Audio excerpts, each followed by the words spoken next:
To you, Karina Gould. There's a lot going on right now. I understand these past years haven't just been hard, they've been exhausting. Hard. The economy, climate change, and what's going on south of the border leave all of us feeling nervous about the future. Right now, Canadians have lost faith in our party, and we have to earn back their trust. We need to rebuild our party so that we can keep building our country. We need new leadership to fight for everyday Canadians. A leader who understands what people are going through and works every day to make their lives better. A leader with a track record of standing up to bullies, and a leader who won't back down. I'm Karina Gould, and I'm running to be your next leader of the Liberal Party of Canada. There are people out there tearing down Canada, saying the country is broken. They're called liberals. We should become American. So to them, let me tell you what Canada is. It's the local hockey rink or soccer pitch where kids shoot for their dreams. It's the maple leaf sewn on every backpack. It's the poutine and beaver tail after playing outside. It's helping your neighbors shovel their driveway after a snowstorm. We are a strong, hardworking, and caring people who do not back down from fighting for what is right. Canada can be the best place in the world to start a family, grow a business, and build a future. We are a nation of dreamers and doers, creators and innovators. It's where opportunity, empathy, and progress walk hand in hand. It's time for a new generation of leadership that understands you and is focused on you. I'm here for Canada, today, tomorrow, and for years to come. Join me so that together we can earn the trust of Canadians, build the future we want, and win the next election. Excuse me. LPC, for those of you who don't know, stands for the Liberal Party of Canada. Okay. The diarrhea smoothie guy, that's a funny joke, but don't spam because then you'll have to get blocked. So yes, that was a diarrhea smoothie, if that's what you're talking about. That's Karina Gould announcing her intention to run for the leadership of the Liberal Party of Canada. The Liberal Party of Canada, which is actually supremely illiberal. And when I say, like the new boss is probably going to be worse than the old boss, it was like, Justin Trudeau, the Wicked Witch is dead. And the new boss, what do we have now? We have a choice of three, it looks like. Chrystia Freeland, Mark Carney, all of their names are totally, ironic or fitting. Freeland is her last name. She could not be more of a person for Freeland than you could possibly imagine. Carney, indeed, comes off as a circus carney. And Karina Gould, indeed, looks like a ghoul. Karina Gould announcing that she's running for the leadership of the party. Now, I went a little hard on her yesterday on Twitter, because she's really, really unbelievable. Oh, hold on. I've got to go just forever. Diarrhea Man is gone. I went a little hard on her yesterday on Twitter because some of you who haven't lived through this with me might not know who she is. Others who've lived through this with me know who she is, but might have forgotten. And then there's others out there who will never forget, who will never forgive, and who will continue to hold something of a line.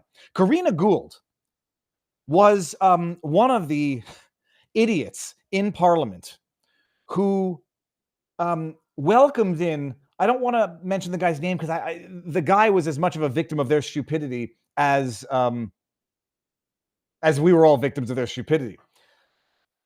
The guy, the old man on the bottom, straight up Ukrainian, fought with the Nazis in World War II, was very proud. It was the West, the SS, Luftwaffe, or something along those lines. Literally fought with the Nazis for Ukraine, fought the Soviets. These idiots, because that's Karina Gould there with her, what I described as an SHIT eating grin on her stupid face. They invite the guy on the right here, this guy right here, who looks like he eats children on the weekends, was the Speaker of the House, a liberal dude, who invited this elderly gentleman to give him a standing ovation, to give an introductory speech as to what a hero this man was, because he fought the Russians in World War II. Because now the Russians are our enemies, where they might have been our enemies back in the day, but they were our allies during World War II.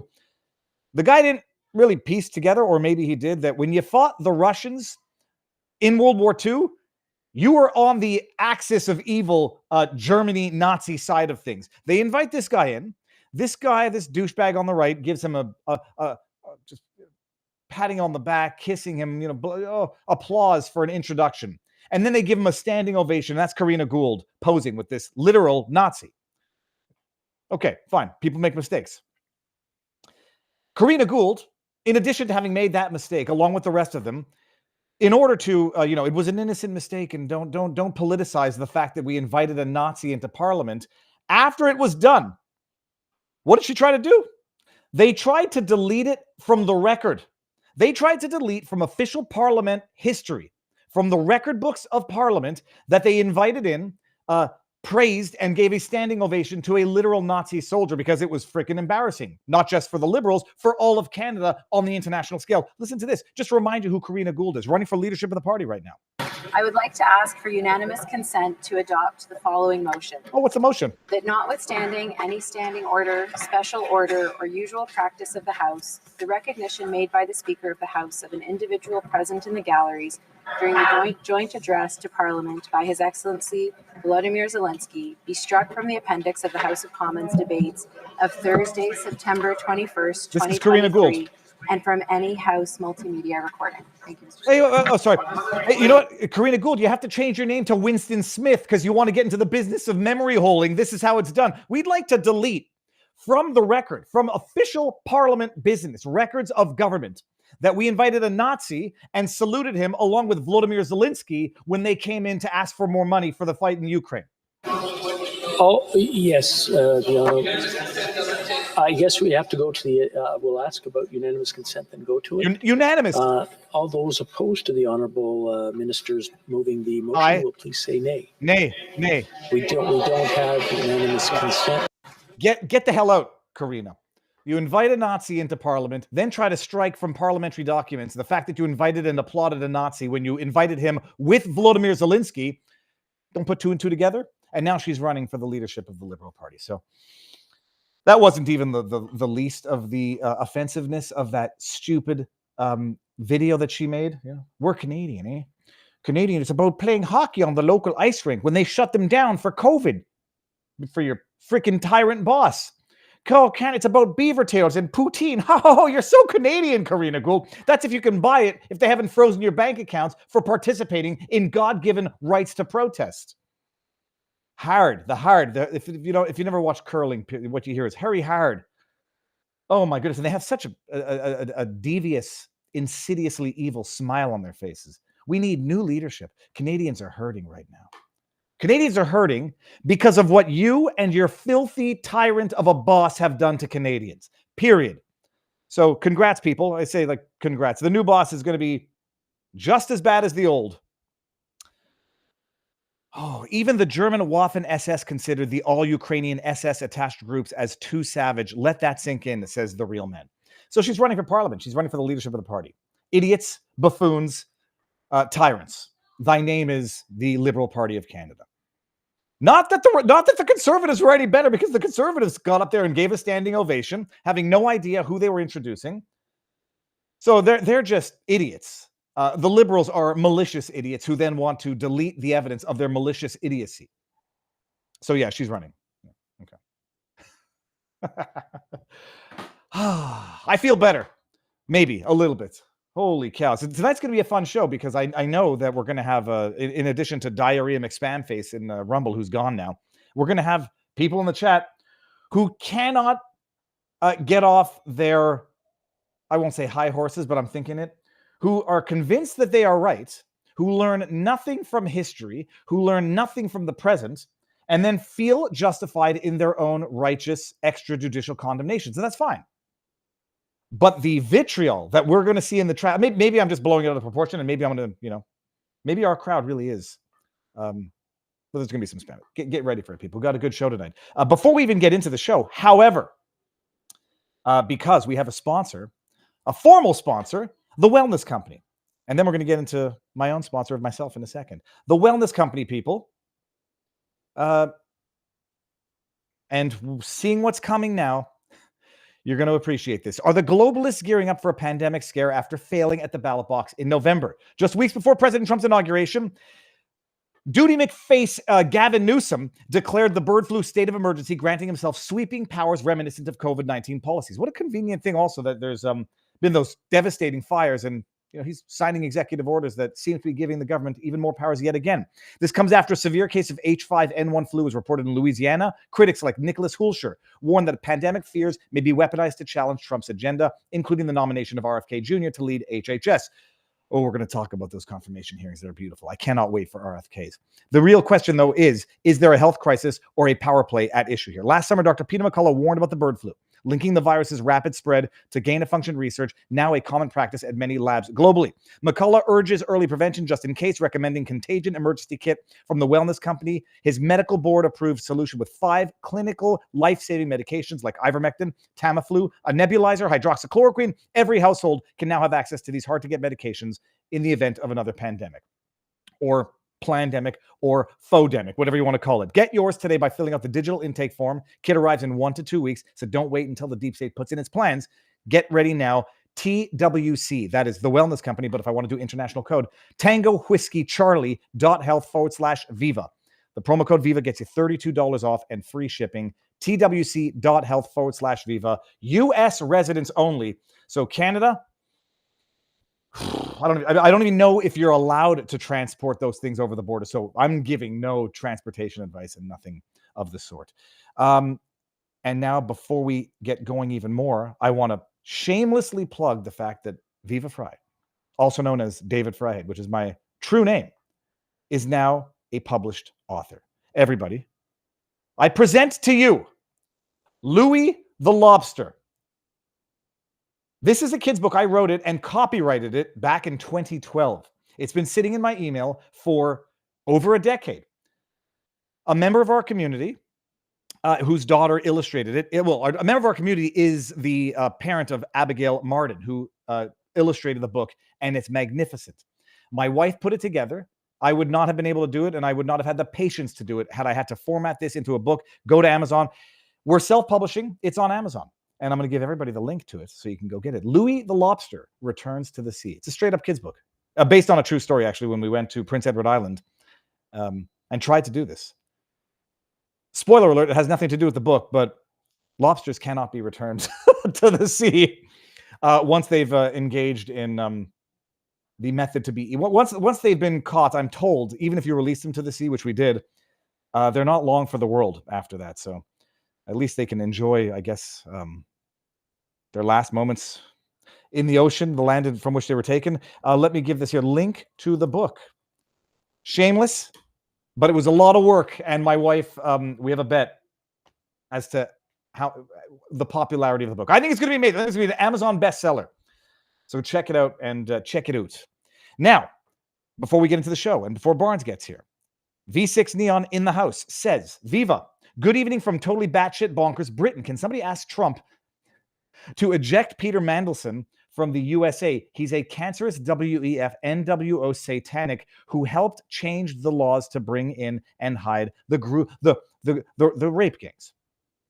Oh, well, I mean, that's going to come up because that's how all of this Andrew Tate stuff got started, was Ben Shapiro comparing the as of yet unconvicted, although he might be on his way to getting convicted. Then the only question is going to be, does anybody trust in the process? Andrew Tate comparing him to the rape gangs. And yeah, that's where I just realized that, holy crap, now that there's been a deal struck and the hostages released in the Israeli-Palestinian conflict, that was the most toxic, partisan internet debate. The Tates is a close second. The Engaged Few says Karina Gould is the name that a Gestalt consciousness of sentient intestinal parasites assumed as part of its disguise to fool humans. Well, that's a beautiful description. And then we got Louis the Lobster Returns to the Sea by David Fryhead, available on Amazon.com. And I'll give everyone here, Louis the Lobster. There are a few other Louis the Lobster books out there that you find out afterwards. Louis the Mobster Lobster is another one. Then there was an article written in 2017 about an actual lobster named Louis, but it was Louis with an E. And they're like, oh my goodness. And then I had to make sure I copyrighted that book in 2012 so nobody can accuse me of plagiarism. Oh, I think it was the best $100 I ever spent to copyright that book. All right, now let's go over to ComedyTube and see what's going on here. Hey, Robert Barnes. Hail Robert Barnes says, Jim tells you hi. We got Your Barmy says, is she wearing mittens? They're for children or kittens, for that matter. Okay. So while we're waiting for Barnes to get here, let me make sure I gave him the link. I'm sure I gave him the link. There was another thing that I wanted to share before we get going here. Yeah. Okay. This is for a good laugh, and so that everybody understands. My kids, we watch YouTube Shorts just because I think Rumble is putting in shorts, but I hate shorts. I hate them with a passion. I hate where it pushes you. And you watch these videos of like people rescuing animals. Oh, I went to the beach and I found an octopus in a hole and I think, dude, you know that they put the octopus there in the first place. And this is not confession through projection. This is exactly why I'm so reluctant to put up rescue videos anymore, because everyone's like, you put I was driving back from my doctor's appointment last week, and I saw, it's the saddest thing I've ever seen. I haven't shared the video because it's so damn sad. I'm driving back and I see a like one of those ducks with black feathers and a red face sitting on the side of the road next to what appears to be another duck, but the duck is clearly deceased. And I drive, and the duck is sitting there with his partner that just got hit by a car. And I pull over to just see it, and I walk up, and the duck is sitting there doing this like grieving shake next to the duck. And like, this is the saddest thing I've ever seen. I was like, I don't think I can bring myself to share it, because it made me sad for the rest of the day. And then people are going to say, Viva killed the duck and now he's trying to make a video out of it. And then, that's just how the internet works. But this is legit straight up hilarious. And it's the best possible guerrilla marketing for this pizza shop you can imagine. And I don't think they're going to mind me sharing it. Check this out. Hey, can you hold this for me? Sure. Want a slice of pizza? Yeah, sure. Come inside. Come on. And are you thirsty? Yeah. Come on. Come with me to the dining room. I'll give you something to drink. Here you go, buddy. Here's your drink. Enjoy. Thank you. You're welcome. Here's your slice, sir. All right? Enjoy. Thank you so much. No problem. Do you remember when we first met? Yeah, just now, right outside on the street. Hey, you have something in your eye. Oh, thank you. Can you hold this box and smile? Yo, you're going viral right now. Really? How? Wait. Here. So the other day, we seen this freaking bum sweeping in front of the store. So we had no choice. We had to bring him in because he wouldn't freaking leave. We gave him a drink and a slice of pizza that had fallen on the floor. I asked him, why are you sweeping in front of my store? And he said, because I live Right on the street. He was so happy that I gave him the pizza. He didn't even know it fell on the floor. And he started crying. You know what? We started to like the guy. So instead of just giving him the slice that fell on the floor, I made him a fresh pie to go. Like this video so we could continue to change lives and get these bums off the street.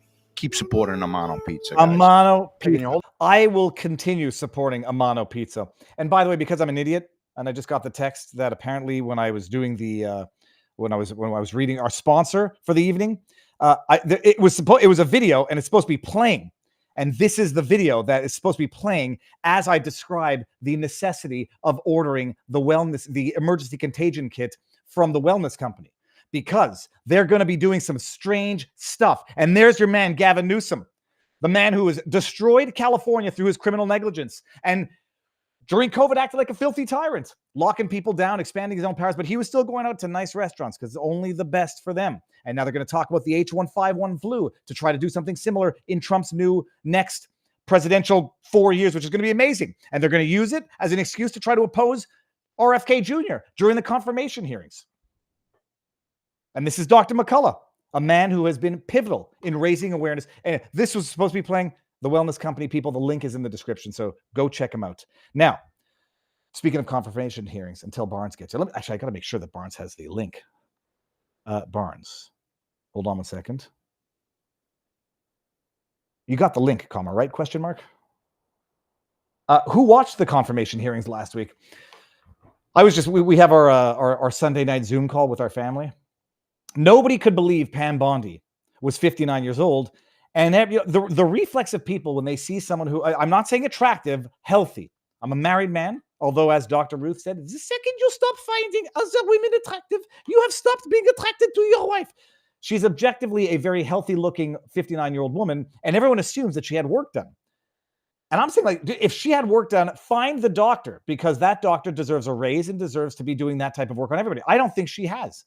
I think she might just happen to be like one of those rare situations of people who are healthy and take care of themselves. But she was up for her confirmation hearings, and they were amazing. Adam Schiff is the worst person on earth, period. And tied where Mizuno, I forget her name. But when RFK is coming up for his confirmation hearings, it's going to be, to quote, or what was it, A Clockwork Orange, it's going to be supreme nastiness, what they're going to pull out for RFK Jr. They're going to go back to his, when you saw what they did with Pete Hegseth, talking about infidelity, as if Congress or the Senate, the senators are known for their loyalty and are known for not performing infidelity, as if they're known for not showing up piss drunk for votes, as if they're not known for, what was it, Ted Kennedy? As if they're not known for drunk driving, killing people, and leaving a wonderful legacy behind. They go after Hegseth for infidelity. They go after Hegseth for allegedly showing up to work drunk. What do you think they're going to do to RFK Jr.? And what do you think they're going to do to Tulsi Gabbard? So those are going to be the most phenomenal, interesting things to watch. But Pam Bondi she did great. Whether or not people are going to have faith that she's going to be what we need, we'll see. But one thing's for certain: she is the result of taking care of yourselves, eating healthy, exercising, and so on. I'm just here because I love this podcast and I want it to grow like the weeds in my closet. Huge. We are blessed to have you and appreciate all the hours of research and podcast. Cheers, brother. Thank you very much. It's an amazing thing that sometimes people love you until they hate you. And the second you deviate from what they want you to say, then you become public enemy number one. Hold on a second. Let me do this here. So by the way, so tomorrow is the inauguration. There's a number of things that are in flux right now as to where it's going to be, what's going to happen, how many executive orders Trump is going to sign on day one. But the absolute, obviously, biggest news of the night, and it's a little disappointing to me because I had a bad investment that TikTok was going to remain online and not actually go down, if only for a minute. And it went freaking down. And we were like, first, by the way, I have to correct myself. My wife said, Viva, the kids are back on TikTok, right? And I'm like, I did not know that. I know what one of my kids uses. There's something called CapCut, I think. There's an editing feature, which is cool editing. But when TikTok went down, hold on one second. When TikTok went down, we're like, accept. Okay, I have to accept approval. Here we go. Get done. All right. I think Barnes is coming in right now. TikTok went down and the world was, people were in tears. And the funny thing is this, you all know Philip DeFranco? Oh, you're wearing the Hundley's shirt, Robert. Yeah, the unstructured.locals.com. I have America's Untold Stories. Robert Barnes, sir, how goes the battle? Good. Now I'm going to see if the chat's going to say, Viva, level your audio, because I have that ability now, Robert. Encryptus in our locals community is amazing, and he's been helping me behind the scenes, and I've been very, very frustrated. But how is the audio in locals? Let us know if it's level. Robert, we're obviously going to start with TikTok just because that's where the segue was. Okay, what do we have on for the menu for tonight? We got Trump inauguration and everything related to it. What the heck is a meme coin? For a moment, Donald Trump was richer than he's ever been. Now Melania's got her own meme coin. What's that all about? The war on crypto. The similar took another stage as the government responded to the Roger Ver, Bitcoin Jesus' motion to dismiss. He hopefully will be on the agenda for potential pardons, as are a bunch of other January 6th defendants, despite the efforts of the useless judges of the District of Corruption and their attempt to harass and harangue them right on the eve of the inauguration. Even more reason why Trump should pardon them all, and quicker, sooner rather than later.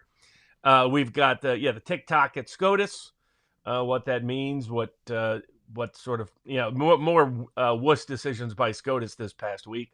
That was one of several. They turned down some really important petitions for cert, including one that I filed. They just did their usual wuss routine. They did what they do well. They're the kings of the cowards.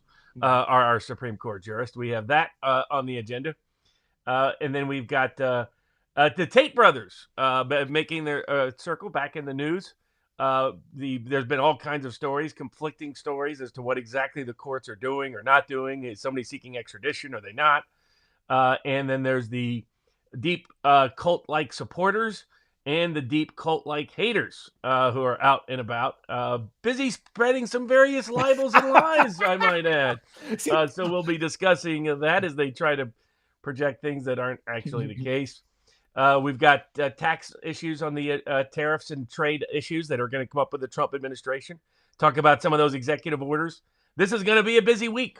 And whether or not the president put off the inauguration being outdoors, because there are rumors and ruminations about whether or not there are various assassination plots afoot as we speak. So tomorrow's an eventful day. I believe it's Martin Luther King Day in honor of Martin Luther King as well.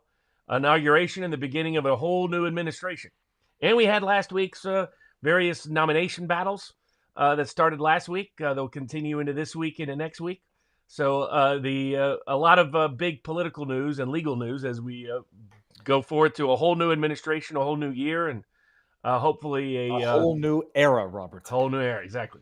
Okay, so we'll start off with the TikTok. Supreme Court comes out and says, I mean, we talked about it on Friday with the Hunley and the gang, the laid back law. I haven't read the decision, got the idea, the gist of it. And I mean, they basically said, you know, the First Amendment rights nil, that this was within the powers of the legislative branch, and that it's, I mean, they got around the bill of attainder because you're drinking Amos Miller's milk, aren't you? That's exactly right. The best milk in the world, AmosMillerOrganicFarm.com, AmosMillerOrganicFarm.com. I say full disclosure, I hate TikTok. I do actually think it's a tool of social manipulation as much as every other social media platform is, and their algorithms, and I think they're gathering information as much as I think YouTube and Facebook are as well known, and then selling that to China as well. I loathe TikTok, but did not support this ban from the beginning. So no one's going to call me a hypocrite. I would have been, you know, just as happy one way or the other. What do you think of the Supreme Court's decision? Like, does this lousy decision, lazy decision by lazy jurists? So it is sad and pitiful how predictable the left has become on the bench. That this past year, other than actually Jackson in a few cases, Sotomayor maybe once or twice, but for the most part, Democratic judges now just vote according to whoever the Democratic partisans want. So here, because this was a Biden and Democratic congressional initiative, a Biden initiative, and even Biden made a big deal about trying to pretend he's Eisenhower, warning about the military-industrial complex. So in his delusion, he goes, but he's either Eisenhower or he's Kennedy. You don't know which one he is on any given day, even though information is flowing out that for the last year, high-ranking media members knew about all of how Biden had completely lost it and covered it up and hid it for as long as they could. Extraordinary scandal, including involving Larry Sabato at the University of Virginia, who does his crystal ball, which manages to always be broken and wrong for the last several election cycles. But in that context, but Biden comes out and says, whatever you do, we got to worry about the tech industrial complex. And there is something to worry about, but it's the ones he's in bed with, not the ones he's going after. So 9-0 Supreme Court. What do they say? They say that it's okay to completely shut down a platform for speech as long as there might be reasonable national security concerns. And because there's so many people that on the right that are obsessed with China, and then the deserved criticism of big tech and big tech monopolies in general, too many people on the right have not paid enough attention to this. Trump, to his credit, was always opposed to the TikTok ban. Robert Kennedy, to his credit, was also opposed to the TikTok ban. But unfortunately, what happened is politically, all the 6 conservatives went along with the 3 conservatives, the 3 institutionalists, and the 3 liberals went along with the Biden administration. And there's all kinds of problems with the law. If the law was limited to saying you can't share this information with China, just write that law. That's that simple. That's not what they did. They're using this as a precedent to try to say we can shut down any speech platform anytime we want. All we got to do is say we might have national security concerns, because they didn't document the national security concerns. The Supreme Court acknowledged in the decision there was no evidence of what they were suggesting had necessarily taken place at scale, private information of individuals being shared without their knowledge or consent to the government of China, which was the purported pretext and predicate for this ban on TikTok. If you dig into it, they could ban Rumble on these grounds.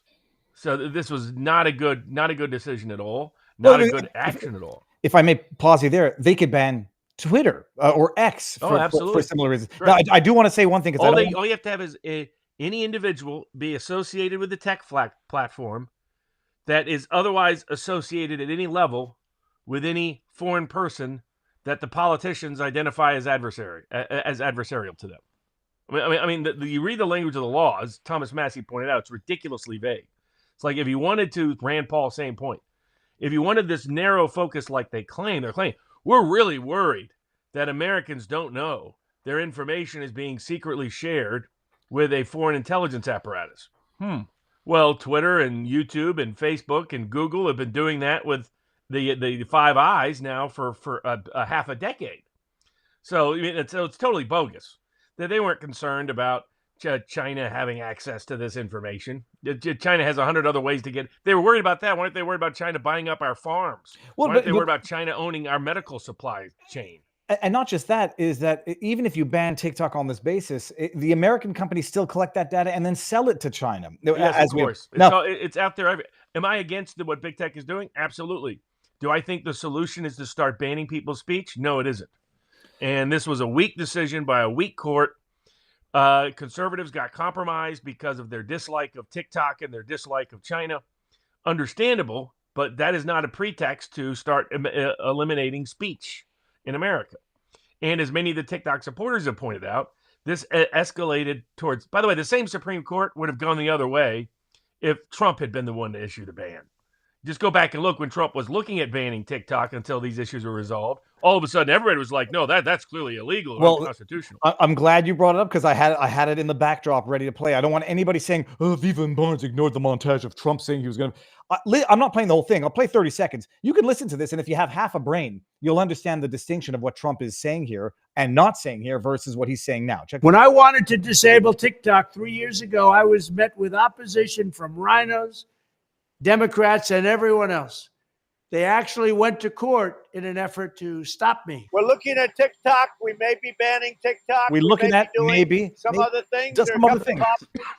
But a lot of things are happening. So we'll see what happens. But we are looking at a lot of alternatives with respect to TikTok. We gave them until September 15th. After that, they got to close shop.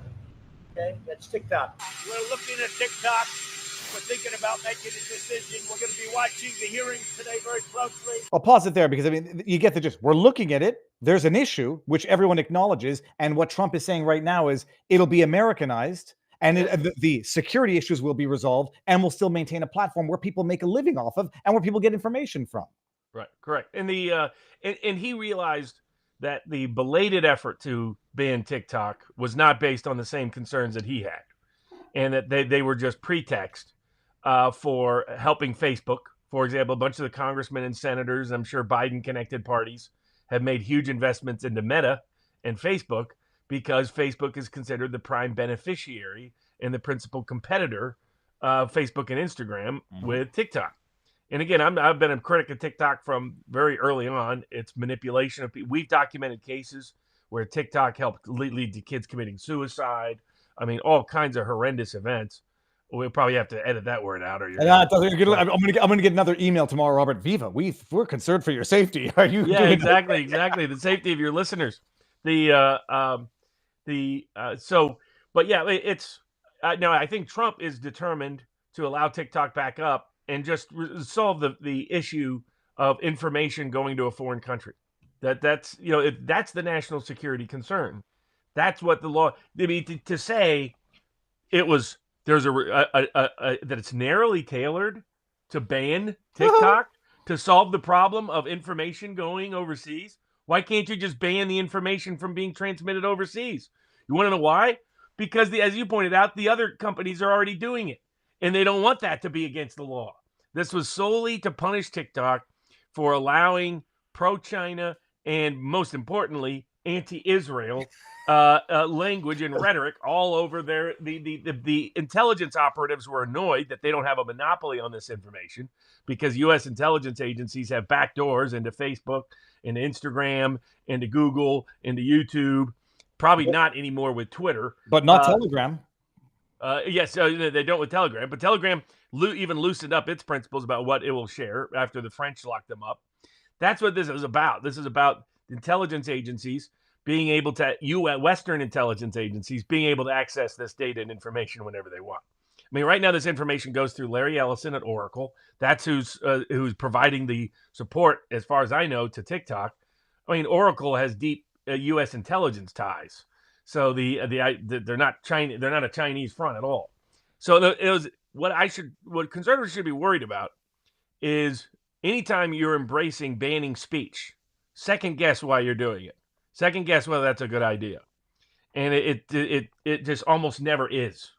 But because they think, oh, it's going to hurt my political opponents. Woohoo. That's probably not what's going to happen. So now I think TikTok will be back up and going because I think Trump doesn't want it to be banned. TikTok was a very effective platform whereby his campaign was able to reach people at extraordinary levels. And so he saw through what they were doing. He was like, oh, you're just taking my old ideas and you're just using it as a pretext for an ulterior agenda. I'm thoroughly convinced the pretext is to go after Rumble and to go after Twitter the way they actually went after Telegram. Yeah. And look, you might not connect the dots, but you cannot deny the timing of the TikTok ban movement with massive support for the Palestinian movement and massive critique for Israel after October 7. Yeah, that's when it escalated. People like Tom Cotton are deep state war whores. So you can't trust anything people like him and them say. And the point that Rubio made in his confirmation proceedings, the point that J.D. Vance has repeatedly made, he met with the vice president of China, actually, I think yesterday, as part of his incoming VP duties. His point is that we need to look at, and I thought Rubio made a very effective presentation. Richard Barris, People's Pundit Daily, did a breakdown on it, pointing out this was a radical shift for Rubio. Rubio went from a neocon, deep state, war whore advocate to being more on the Trumpish side of the equation because he sees that's where the political future is. But he pointed out that, the issue is going to be our manufacturing base, that's the issue with China. It's not a military conflict. It's what happens if we are dependent upon China for essential medicines, for essential foods, for essential energies. He goes, that's not a world we want to be in. And that's what Trump's focus has always been. Like he wants crypto based in the United States. And he's helping promote crypto by he himself promoting a meme coin. Now, CoffeeZilla and some others will probably their heads will be spinning because they don't know what to make of Trump being involved in meme coins and Melania being involved in meme coins. Meme coins are fun. They start off with the Doge coin, the famous dog image that Elon jumped on for a while. And mostly they're fun ways to introduce you to Bitcoin. Some people speculate in them because there could be sudden rushes of interest that spike the price or that drop the price. So there's people that just spend money trying to short it, just spend money trying to speculate on it.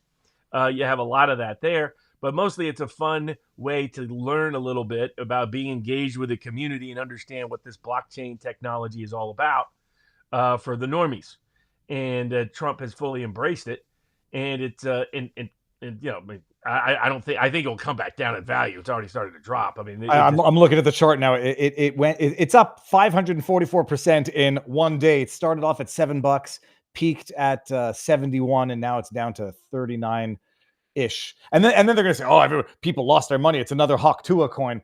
The point, I got a small amount of Dogecoin just because it's fun, and if you don't, lose more than you can afford to lose, it's good, and maybe you make a little bit of money. Everybody knows this is not just highly speculative, but you're part of a movement that's going to be longer lasting. People are raising the alarms. The legality of Trump launching a meme coin. They've officially said it's not an investment. It's for entertainment and to support Trump. And so and Trump has made clear he's going to not treat crypto as an investment, and he's not going to let the SEC harass him, and he's going to end the Department of Justice harassment that the Biden administration engaged in so systemically. He understands that there's a lot of potential with crypto, not only in terms of the Trump family being able to financially benefit from it, but that crypto challenges central bank power, and Trump wants to leverage it for America. He sees its great potential, and he wants it to be an American-based asset, American-based technology, as much as possible.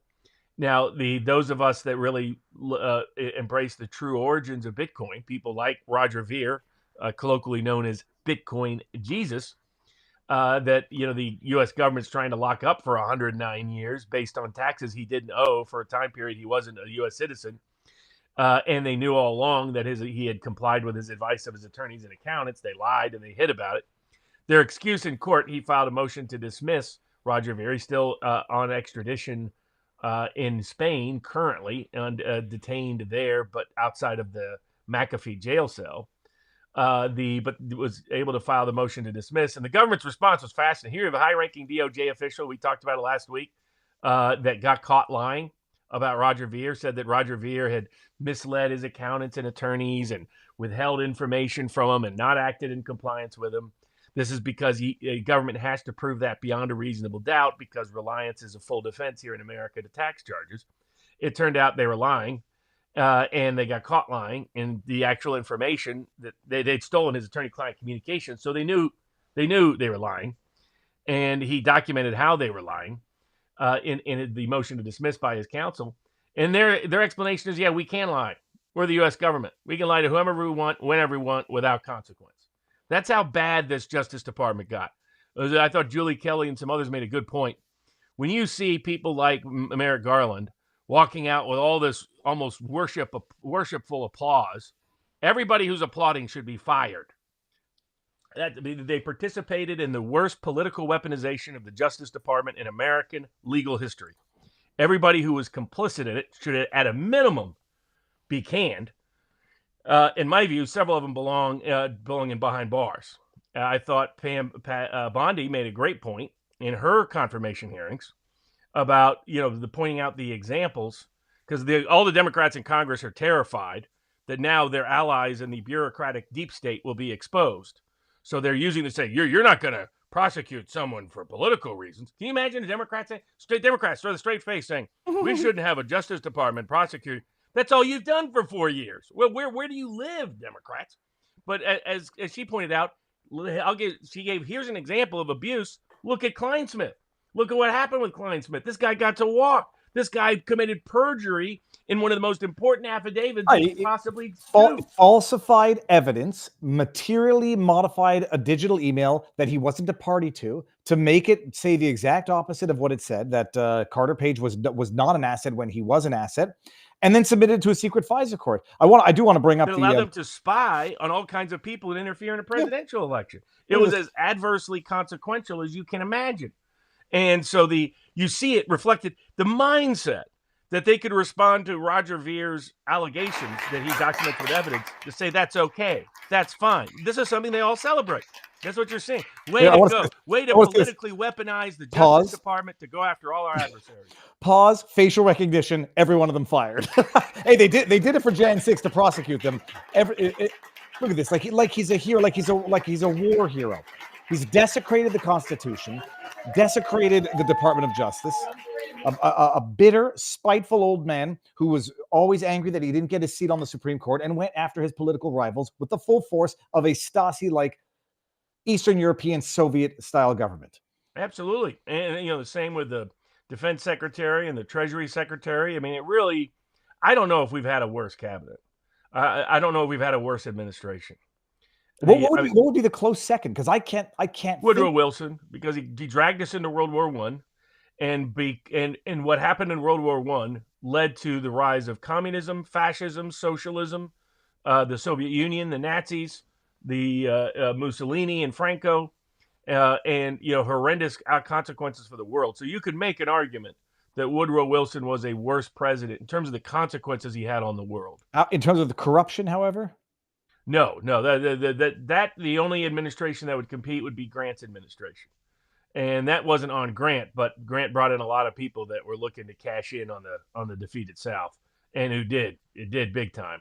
Caused a lot of problems that precluded the Lincoln vision of a really reunified country, reborn in the true meaning of the Declaration of Independence, was completely sidetracked because of the scale and scope of corruption of so many officials that gave a cover to the likes of the Klan to be able to resurface and grab power, the old Southern aristocracy in the South. So so Grant, the corruption during Grant's administration was no bueno.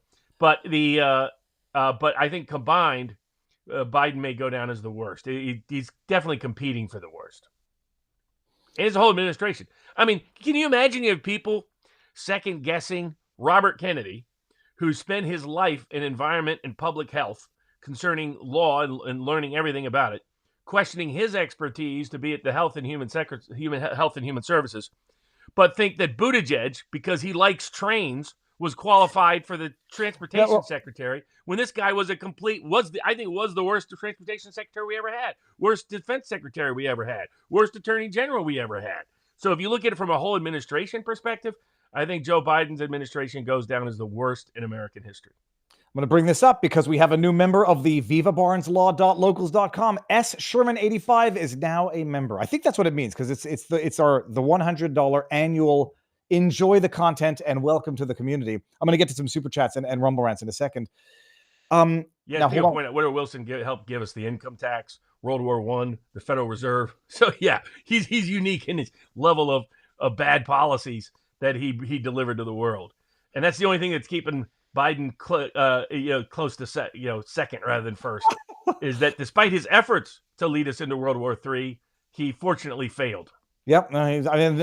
Call me a Putin, whatever you want. Like, he was dealing with people who were more responsible and more mature than was he to avoid descending into World War III, and that rhymed. Shane Bell over on CommieTube says, to the California people whose houses survived the fires, begin to prep for the mudslides to come. It is not over. God bless. No insurance available, making it difficult. Did you see that? I think you put a video out on Newsom's idiotic solution. Yeah, Robert, but sometimes I feel like I might be ignorant enough that I don't even know why it's not a bad thing. But a 3-month, an executive order to prohibit unsolicited predatory offers to purchase property for 3 months. That's it. I don't know what it does. I don't know what it does. All it does, it makes it more difficult. If you just had your house burnt down, you lost all of your life savings and heirlooms. You likely didn't have insurance because the state government didn't do its job at making sure your house didn't get burned down in the first place.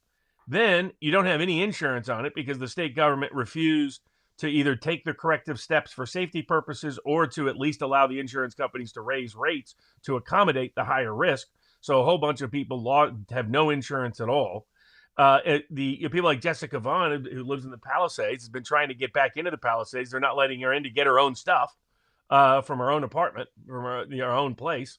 And then now, if somebody smart comes along and wants to make you an offer, they can't, because it's a crime. So there's people already wanting to sell the dirt. Some people, they have no choice. They're economically up against it. Their only chance to move forward is to sell the dirt where their house once was. And that's what's now been made more difficult because by Newsom. Now the question I had, I think that there's something called forbearance, where it's not necessarily the case that people are going to be bound to mortgage payments, property taxes while their property has been destroyed. Is that That's another reason why some got to dump it? They can't afford to pay that with no house. And all that it does, in my view, is in 3 months' time, they're going to be even more financially strapped and even more vulnerable to more predatory acquisitions. Right. It's California. It's classic. I mean, it gives you an idea of where these Democrats' policy protocols and focal point has been, and it's just an ongoing disaster there. And it's everything is symbolic of the disastrous reign that was the Joe Biden regime. That it's culminated in this disastrous fire that's been mishandled by the California Democrats and the federal Democrats, and then everything that's happened in terms of his exit and his administration. So the only thing that's hopeful is that now what is interesting is you see, as we talk about Trump's inauguration, we see already with Hamas willing to agree, and Israel willing to agree to an actual ceasefire for the first time, because they know Trump's about to come in. And Trump said there better be no hostages when I take the oath. And by golly, the Hamas apparently is committed. to making sure there's no hostages by the time Trump takes the oath. So it shows the utility of Trump's tactical approach. Trump got Netanyahu to back down. Netanyahu made all these promises because he ran into a problem with his cabinet. I think what people underappreciate is Israel's politics has radically shifted since October 7th. Mm-hmm. It's not what it was pre-October 7th. So that there's people that that hardcore want revenge in some cases, as they see it, security in other cases, but that he actually ran into trouble getting that deal through his cabinet. So he had to say, well, don't worry. Trump said after this is done for a while, we can start back up again. I think that's Netanyahu making promises to try to get it through because he promised Trump he'd get it through, because Trump's commitment was, you guys got to get this done before I take office or there'll be adverse consequences. And you never know where those adverse consequences are going to go because it's Trump, because he's created that perception of himself that's been very effective politically. But I think now we have another national security exception to the First Amendment. That's what the Supreme, and it's a unanimous decision, which is even worse. That's the It was so sad that none of them had the cojones to stand up and say, hold on a second. I can appreciate when I might have my own biases where I tend to think unanimity is not necessarily a good thing. Like when there was unanimous opposing Boris Johnson's proroguing of Parliament, I said, that's great. That just shows ideological unanimity, which is bad. But when it was unanimous slapping down the Colorado decision, I say that's good because it was so obvious. So I can appreciate my own potential bias there. The fact that not one of them came out and said, I thought I had some decent arguments. If it's a national security issue, you already have the Espionage Act. You have other mechanisms. This is a bill of attainder in that, it doesn't only target TikTok, but it mentions TikTok and its subsidiaries it's like making a law specifically to shut down one specific company. Yeah. And the ancillary benefit to the other American companies, where I don't necessarily mind it, but the only question is whether or not it's lawful. You say, like, okay, well, now we've got a corporate reason to go after another company, and we can reap the windfall, and you can have Facebook lobbying to shut down foreign governments and say, oh yeah, they're foreign companies. Say national security. I don't mind it. But then at the same time, shut down TikTok for national security issues, but then buy 5G towers and solar panels from China doesn't make any sense. Yeah. Well, and as like the Treasury Secretary pointed out, and others pointed out during confirmation proceedings, like they keep pretending that China's an environmentally oriented country. And it's like, if you're worried about coal, if you're worried about oil, you should be worried about China because of how much they're doing there. But that's where the focal point should be. Not on not on what people are saying on TikTok. And so, and again, I have no problem with prohibiting the gathering of private information or information that should be private, or limiting what big tech can do with that information. But that should be the rule. But of course, they don't want to limit Facebook. They don't want to limit Google. They don't want to limit YouTube. They don't want to limit any of them from being able to engage in spying on the public and sharing information that the public doesn't realize is being shared, that is otherwise private information. So that's why everything about it was hypocritical and fake. And a lot of conservatives, unfortunately, just took the bait because of their prior concerns with TikTok without looking at what does this law actually do. If you're concerned about China gathering information illicitly, then ban that and create civil and criminal sanctions for that. But they didn't, because they know other companies are doing the exact same thing and they want them to keep doing it. Their objection was allowing full free speech on TikTok. That was the objection of the deep state, not the spying that all the tech companies are doing on behalf of the tech on the deep state on a daily basis. Now, everybody get your butts on over either to Rumble or Locals, and I'm going to read the Rumble rants while you merge, because there's a bunch here. We got Cupo Sooth, and by the way, the link to Rumble is in the pinned comment. The entire podcast will be on podcast format on all those places, including Spotify. Cupo Sooth says, separate from CCP right to speak, SCOTUS already determined that we have a First Amendment right to hear speech. They didn't address that in the decision, from what I understand. Ribo94 says, was 16th Amendment ratified constitutionally? Biden tried to unilaterally declare Equal Rights Amendment ratified, which constitutionally he can't do. Trump should bring back 16th Amendment argument. I'll ask you that in a second. King of Biltong says, increase your protein intake by adding some tasty high-protein meat. Snacks. Biltong is packed with B12, zinc, iron, creatine, and more. Get some at BiltongUSA.com. Viva 10 for 10. Oh, use code Viva for 10% off. Pinochet's helicopter tours, who I've always loved the name and need to remember what it meant.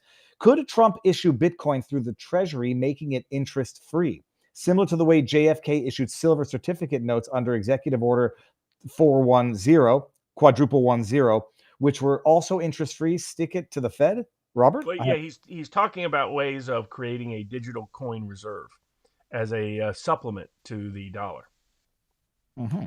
Interesting. And there's going to bring up some more of these. I hope. Oh, sorry. That was a wife targeted. This is from Tooth Fixer Alex. Wife was targeted by supervisor at the VA. Terminated. Reported to National Practitioner Databank. Went through arbitration. Virginia was excoriated by arbitrator and got VA was excoriated and got job back. Need help filing IG report. Let me just do this here. I'll screen grab that. That's a report with the Inspector General. Sidney Powell was messaging Doug TenNapel, I don't know who that is, regarding Mike Johnson talking to Biden and Biden not knowing what documents, programs authorized by him, which means loads of stuff done illegally revoked. Sunbeam Valley, I hope they go hard on RFK Jr. I can't wait to hear his answers. That's the thing, is that he's smarter than everyone in that room. He has stats, data, names, and receipts locked and loaded. It's going to be glorious. Then we got, this is V6 Neon. For reference, Peter Mandelson is known as the Prince of Darkness. He was Prime Minister Tony Blair's hatchet man. They Americanized the UK legal system, removed citizen rights, giving non-citizens more. Okay, and then we got that, and there was one more that just came in here. What does Biden before deadline? Oh yeah, what does he do before his deadline? And we'll answer that one over on Rumble after I give everybody the link one more time. Locals. No, this is, sorry. Well, that's Rumble anyhow. I just called it locals. And now here is the real locals. Come on over. And Robert, I got to ask you, like some of these stats for the preemptive pardons, there seems to be some wackiness happened on Kalshi, ending on Twitter and CommieTube. The entire podcast will be up tomorrow and on. Are we going to cover the inauguration? You want to do that here? I was thinking about it. Oh, sorry. You mean like live stream tomorrow? Yeah. Oh, yeah. I'm sorry. Yes, I plan. So what is the schedule like? Because I was thinking to go live at 10 and just I'd have it throughout the day. I thought it was like 1 o'clock early afternoon usually that he gives us. I guess his speech is going to be indoors. So there have been rumors of drones of an attempt on his life again, and I believe that's why he's moved everything indoors in part. The other reason is a lot of Trump supporters were not eager to go back to D.C. Yep. After what happened last time on January 6th, don't trust the D.C. political authorities. A whole bunch of the local police agencies around D.C. are refusing to help, which is extraordinary, with security with the event. So I think there's a lot of different. There were a lot of concerns about some sort of outdoor attack. Trump has precluded that by moving it indoors. But I assume the timing schedule has stayed the same. Poor good Logic. He finally gets his invite to the inauguration. He goes through all this hassle. He's talking to everybody under the sun to try to get invited. Those don't know, you can follow Good Logic, YouTube and Rumble. He helped bring challenges to the Trump gag order that he's still fighting out. Logic is LAWGIC because he's from New York. Joe Neer. Yeah, sounds like New York. Logic, So Logic. It was his good little deal. Good, smart little version there. But he finally gets it, and then as soon as he gets it, like the next day they announce, it's all going to be indoors anyway. I got a buddy, Pantelis. He's got a great memorial. He's got a great ticket he can put up behind him. Oh God, I have a friend from Montreal, Pantelis, who I was supposed to go down. We were going to meet there, and then I couldn't get down there. But now, like, nothing's going to be outdoors. In order to get in, you have to have Secret Service, I think, clearance, because everybody who's going to go indoors now has to be cleared by. Am I wrong about that? Because I do. I assume. Well, the one today, I assume you didn't have to. Just because that was the big outdoor event, that was the big arena event. Okay. But yeah, I think that it might. Well, I'm stupid. It was actually just tomorrow. Yeah, it's going to be limited. It's going to be very few people that can get inside the Capitol Rotunda. Now, Reagan did do that in 1984. He did that. If Trump had thought about it enough early on, he might have why not move things down to Mar-a-Lago? Do it Mar-a-Lago. Like that. You screen. I would have gone to that inauguration. What was I about to say? So we'll be live. We will be live. It'll just be a question of what time we go live. And I'm going to send out some links to bring in as many guests who want to come in. I'm in the talks with some people now, but it just depends on what time we go live. We're doing it. So right now we're going to go and have a little fun with Cobra Tate. on Rumble. The one and only Andrew Tate, the Tate brothers, back in the news. And not for good reasons. All kinds of speculative theories about how anybody could defend his constitutional rights. So we'll gonna get into that and some of the various lies and libels that have been circulating everywhere for the last week. And more about you than about me, Robert. I'm just friends with the enemy. All right, I'm going to end it. We're going to go over to Rumble, and everybody, if you're not coming, why not? See you there. All right, now.